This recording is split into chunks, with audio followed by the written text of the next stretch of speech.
প্রিয় BA first সেমিস্টারের ছাত্রছাত্রীরা, আজকে আমি একদম শেষ মুহূর্তে তোমাদের রিকোয়েস্ট করেছি যে স্যার আমাদের এতগুলো প্রশ্ন পড়ার মতো পড়তে পারছি না, সময় নেই। তো তাদের জন্য আমি একদম বাছাই করা মাত্র 6টি প্রশ্ন আমি তোমাদের বলে দেবো। এই 6টি প্রশ্ন যদি ভালো করে তোমরা করো, আশা করি তোমরা অনেকটাই উপকৃত হবে। ঠিক আছে, এই 6টি প্রশ্ন তোমরা একটুখানি ভালো করে দেখে নাও কোন কোন প্রশ্নগুলো আমি আলোচনা করছি। তো দেখে নাও আমাদের কোশ্চেন প্যাটার্নটা তোমাদের একটু আমি বলে দিই। তোমাদের 5 নম্বরের 3টি প্রশ্ন, 10 নম্বরের 2টি এবং 20 নম্বরের 2টি জেনারেলদের প্রশ্ন কিন্তু অ্যাটেন্ড করতে হবে।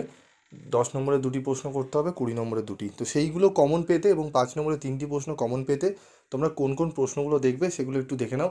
একদম 5টি থেকে 6টি প্রশ্ন আমি বলে দিচ্ছি, সেই প্রশ্নগুলোই তোমরা ভালো করে দেখে যাও। ঠিক আছে, একদম সময় নেই, তো এই প্রশ্নগুলো তোমরা দেখে যাও, আশা করি তোমরা অনেকটাই উপকৃত হবে। তো 5 নম্বরে দেখে নাও। প্রথম প্রশ্ন হচ্ছে, প্রাচীন ভারতের ইতিহাসের উপাদান হিসাবে মুদ্রার গুরুত্ব আলোচনা করো। ঠিক আছে, এই প্রশ্নটি ভালো করে পড়বে। তার সাথে পড়বে, প্রাচীন ভারতের ইতিহাস রচনায় প্রত্নতাত্ত্বিক উপাদানের গুরুত্ব আলোচনা করো। এই দুটি ভালো করে পড়ে যাবে। এই দুটি যদি পড়ে যাও, আমি আশা করি তোমরা এখান থেকে একটি 5 নম্বরে পাবে, আয়দার 10-এ পাবে। ঠিক আছে, তো 10 হিসাবেই তোমরা পড়ে যাও। যদি আসে সেটি ছোট করে 5-এ লিখে দেবে। ঠিক আছে, মুদ্রা ও লিপি খুবই গুরুত্বপূর্ণ। ঠিক আছে, মুদ্রা, লিপি, আর ওদিকে হচ্ছে তোমার প্রত্নতান্ত্রিক 5 নম্বরে আসার জন্য। ঠিক আছে, আর 20 আর 10-এ কী আসবে আমি সেটি বলে দিচ্ছি। আর একটি প্রশ্ন পড়বে তোমরা এই 3 আর 4 নম্বরের প্রশ্নটি, বৈদিক যুগে জাতিভেদ প্রথার উপর আলোকপাত করো, নব্যপ্রস্তর যুগ সম্বন্ধে টিকা লেখো, অথবা ভারতের নব্যপ্রস্তর যুগের প্রধান বৈশিষ্ট্যগুলি আলোচনা করো। এই 4টি প্রশ্ন এবং তার সাথে তোমরা পড়বে ভারতে আলেকজান্ডারের জয়লাভের কারণগুলি লেখো। ঠিক আছে, 5টি হলো, আমি বলেছিলাম 6টি প্রশ্ন বলবো। আরেকটি প্রশ্ন হচ্ছে, তোমরা এখানে দেখে নাও, প্রাচীন ভারতীয় ইতিহাসের উপাদান হিসেবে বৈদিক সাহিত্যের গুরুত্ব আলোচনা করো। এই প্রশ্নটি পড়বে। তো প্রথম 6টি প্রশ্ন অবশ্যই তোমরা গুরুত্ব সহকারে পড়ো। ঠিক আছে, এবং তোমরা যদি পারো 2টি আরও এক্সট্রা প্রশ্ন তোমরা দেখে যেতে পারো। সেই দুটো প্রশ্ন কি, বৌদ্ধ ও জৈন ধর্মের মধ্যে পার্থক্য। ঠিক আছে, বৌদ্ধ ও জৈন ধর্মের মধ্যে পার্থক্য, আর মৌর্য সাম্রাজ্যের পতনের কারণ। ঠিক আছে, এইগুলো একটু পড়ে যাও, প্রশ্নগুলো পড়ে যাও, তোমরা অনেকটাই কমন পাবে। এবং যারা মনে করছো স্যার আমাদের বাকি প্রশ্নগুলো করা রয়েছে, তারা একটু দেখে নাও এক্সট্রা প্রশ্ন যেগুলো রয়েছে। দেখো, সভা সমিতির সম্পর্কে টিকা লেখো, সঙ্গম সাহিত্য সম্পর্কে টিকা লেখো। ঠিক আছে, গান্ধার শিল্প বিষয়ে সংক্ষেপে আলোচনা করো। এই প্রশ্নগুলো তোমরা একটু দেখে যাবে। আরেকটি এক্সট্রা যেটি সবাইকে বলবো, যদি ওই প্রথম 6টি এবং 7টি প্রশ্ন, প্রথম যে 7টি প্রশ্ন বললাম যেগুলো স্টার মার্ক করা, সেগুলো যদি পড়া হয়ে গিয়ে থাকে, ঠিক আছে, তাহলে এই প্রশ্নটি একটু এক্সট্রা পড়ে যাও। কোন প্রশ্ন, ভারতবর্ষে মধ্যপ্রস্তর যুগ সম্পর্কে টিকা লেখো।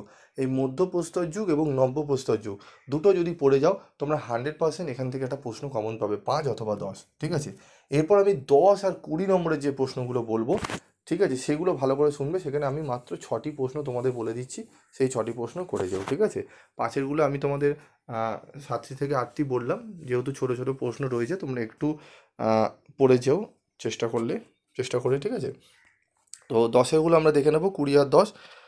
যেগুলো ভিভিআই লেখা আছে, ভিভিআই, সেই প্রশ্নগুলো অবশ্যই গুরুত্ব সহকারে করবে। কি প্রশ্ন, প্রাচীন ভারতের ইতিহাস রচনায় দেশজ সাহিত্য উপাদানের গুরুত্ব আলোচনা করো, হরপ্পা সভ্যতার প্রধান বৈশিষ্ট্যগুলি আলোচনা করো, বা হরপ্পা সভ্যতার নগর পরিকল্পনা। প্রশ্নটি অত্যন্ত গুরুত্বপূর্ণ, একদম আমি তোমাদের আগেও বলেছি, দেখবে অনেক আগে থেকে আমি তোমাদের বলেছিলাম হরপ্পা সভ্যতার প্রধান বৈশিষ্ট্যগুলি আলোচনা করো এবং হরপ্পা সভ্যতার ধ্বংসের কারণগুলি। এই দুটো যদি পড়ে যাও, এখান থেকে তোমরা কোশ্চেন পাবেই পাবে। ঠিক আছে, আমি বহু আগে বলে দিয়েছি। দেখবে আমি যেই প্রশ্নগুলো তোমাদের লাস্টের দিকে দিই, সেগুলোই দেখবে নানান জায়গায় তোমাদের কিন্তু সেগুলোই ব্যাখ্যা করে বলা হয়। তোমরা দেখবে লক্ষ্য করে, আমি কিন্তু সাজেশান তোমাদের যেগুলো বলেছি প্রথম থেকেই বলে এসেছি। এই 4টি প্রশ্ন তোমরা পড়বে। কি প্রশ্ন বলেছিলাম, দেশজ সাহিত্য, ঠিক আছে, এবং তোমাদের আরেকটি বলেছিলাম লিপি ও মুদ্রার গুরুত্ব। ওই দুটো যদি ভালো করে পড়ো, পাবেই পাবে কোশ্চেন। আর কি, হরপ্পা সভ্যতার প্রধান বৈশিষ্ট্যগুলি আলোচনা করো এবং হরপ্পা সভ্যতার ধ্বংসের কারণ। 4টে প্রশ্ন থেকেই তোমরা কিন্তু 4টে যদি পড়ে নাও, একটি একটি করে 10 অথবা 20-তে তোমরা পেয়ে যাবে।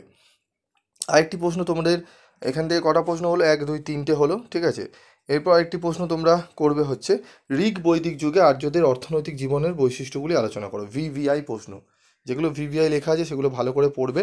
ঠিক আছে, বৌদ্ধ ধর্মের উত্থানকে তুমি কিভাবে ব্যাখ্যা করো বা করবে, এই প্রশ্নটি যদি পারো পড়ে যাও। আর যদি একটু কোশ্চেন তোমাদের লেন্দি করে বা একটু লিখতে বেশি হয়, সেক্ষেত্রে তোমাদের এই যে পরপর 10, 11, 12 এই 3টি প্রশ্ন তোমরা পড়ে যেতে হবে, ঠিক আছে? তার মধ্যে আমি বলবো তোমরা প্রশ্ন কোনগুলো পড়বে, 10 আর 11টা পড়বে।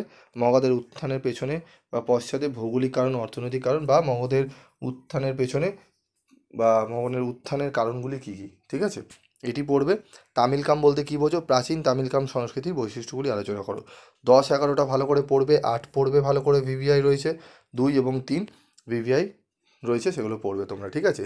এবং আমি তোমাদের অনেক উত্তর দিয়ে দিয়েছি। তোমরা হিস্ট্রি ও ইতিহাসের মধ্যে পার্থক্য, এই প্রশ্নগুলো অনেক আগে থেকে আমি তোমাদের দেখবে আমি নোটস করে দিয়েছি, ঠিক আছে? তোমাদের এখান থেকে যে প্রশ্নগুলো তোমাদের দরকার তোমরা লিখে জানাও, আমি সেগুলো তোমাদের করিয়ে দেবো, ঠিক আছে?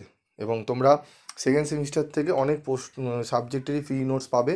এবং তোমরা যারা পলিটিক্যাল সায়েন্সে ফ্রি ক্লাস করতে চাও, পলিটিক্যাল সায়েন্সে, ঠিক আছে, সেকেন্ড সেমিস্টারে ফ্রি ক্লাস করতে চাও, 1 মাসে তোমাদের ফ্রি ক্লাস দেওয়া হবে, ঠিক আছে? তোমরা যারা যারা করতে চাও তারা কমেন্ট বক্সে লিখে জানাও যে আমরা পলিটিক্যাল সায়েন্সে ফ্রি ক্লাস করতে চাই। তারা গ্রুপ কমেন্ট বক্সে লিখে রাখো।